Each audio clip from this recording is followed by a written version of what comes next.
Hello everyone, আসসালামু আলাইকুম। আপনারা সবাই কেমন আছেন? আমি আপনাদের মোফাজ্জলের আম্মু। আলহামদুলিল্লাহ, আপনাদের সবার দোয়াতে ভালো আছি।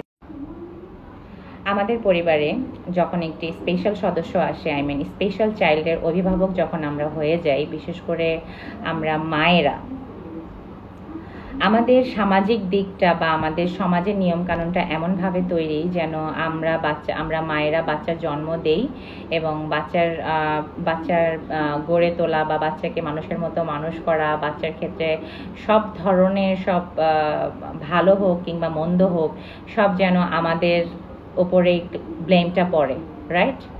এরকমটাই হয়ে থাকে আমাদের সমাজে। তো যখন একটা স্পেশাল চাইল্ডের মা আমরা হই, তখন তো বিষয়টা হয়ে যায় আরও অনেক বেশি ভিন্ন ধরনের এক অভিজ্ঞতা তৈরি হয় আমাদের জীবনে। আমাদের একটা স্ট্রাগল শুরু হয়ে যায় সেই বাচ্চাকে দিয়ে। তো আজকে আমার যেই ভিডিও টপিকটা আমার ভিডিওতে আমি যেটা তুলে ধরতে চাচ্ছি যে অটিজম কিন্তু কোনো রোগ না, এটা একটা কন্ডিশন, একটা অবস্থা। এই অবস্থাটা থেকে আমরা আমার বাচ্চাকে বের করে নিয়ে আসতে সক্ষম হব তখনই যখন শুধুমাত্র মায়ের ওপর সব দায়িত্ব না দিয়ে পরিবারের সকলে মিলে আমরা বাচ্চাটাকে ইমপ্রুভ করার জন্য বা বাচ্চাকে ওই কন্ডিশন থেকে কিভাবে আমরা আরও ভালো কিছুতে পরিণত করতে পারি, ভালো দিকে নিয়ে যেতে পারি, বাচ্চার ফিউচার কিভাবে আমরা আরও ভালো করতে পারি, সেই বিষয়টা নিয়ে যখন পরিবারের সদস্যরা সবাই মিলে একটা প্ল্যানিং ওয়াইজ আগাইতে পারবো, তখনই কিন্তু অটিজম আর কোনো কন্ডিশন থাকে না। অটিজম থেকে তখন বাচ্চা বের হয়ে এসে একটা স্বাভাবিক লাইফে যেতে পারে। বর্তমান বিশ্বে অনেক অটিজম বেবিরা, অনেক এডিএইচডি, অনেক এএসডি বেবিরা লাইফে স্বাভাবিক জীবন কাটাচ্ছে। কিছু কিছু সিমটম থাকলেও তারা কিন্তু একটা স্বাভাবিক লাইফে যেতে পারতেছে। এরকম হাজারো উদাহরণ আছে।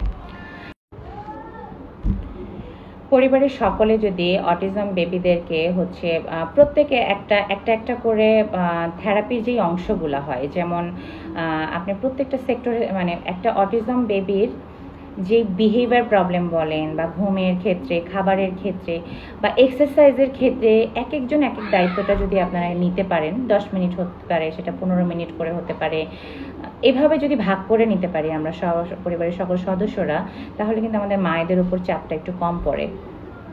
আমরা মায়েরা অনেক সময় বাইরের সেক্টরে জব করি, ঘরের সংসারের অনেক রকম কাজ থাকে, তারপর এই স্পেশাল চাইল্ডদের যে দায়িত্বটা আমাদের ঘাড়ে যখন পড়ে যায়, তখন আমাদের মায়েদের ওপর যে কি একটা প্রেশার পড়ে, সেটা আমি একজন স্পেশাল চাইল্ডের মা, আমি সেটা জানি। এবং বাচ্চাটা যখন ইমপ্রুভ হয় না, তখন সেই ভুক্তভোগী বা সেই দোষের ক্রাউনটাও আমাদের মায়েদেরই পড়তে হয় লাস্ট পর্যন্ত।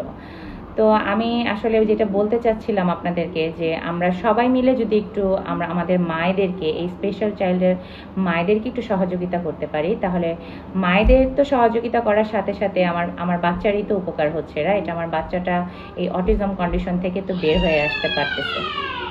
তো এইটাই অ্যাকচুয়ালি বলার উদ্দেশ্য, যে আমরা সবাই মিলে যদি পরিবারের সকলের সহযোগিতার মাধ্যমে কিন্তু আমার অটিজম বেবিটা এই অস্বাভাবিক জীবন থেকে একটা স্বাভাবিক জীবনে পদার্পণ করতে সক্ষম হবে, সফলতা অর্জন করতে পারবে। এবং এই সফলতা শুধু আমার সন্তানের না, এই সফলতা আমাদের সবার, আমাদের স্পেশাল চাইল্ডের অভিভাবকদের। তো আমরা চেষ্টা করলে অবশ্যই আমরা জয়ী হব, সাকসেস হব। এবং আমার